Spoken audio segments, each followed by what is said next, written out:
آپ کو ودیت فرمائے تھے، زلفیں تو آپ کی بھی کالی، رنگ تو آپ میں سے بھی بہت سارے گورے، امریکہ آدھا گورا ہے آدھا کالا ہے، یہ کوئی فضیلت کی بات ہے۔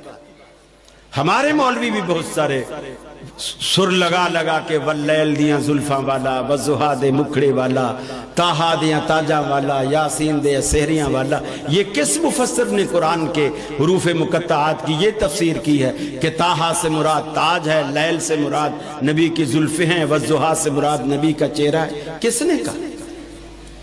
اگر ہم بھی ایسے جھوٹ بولیں قرآن پر، حدیث پر، نبی پر، تو پھر دوسروں سے ہمارا گلہ کیا؟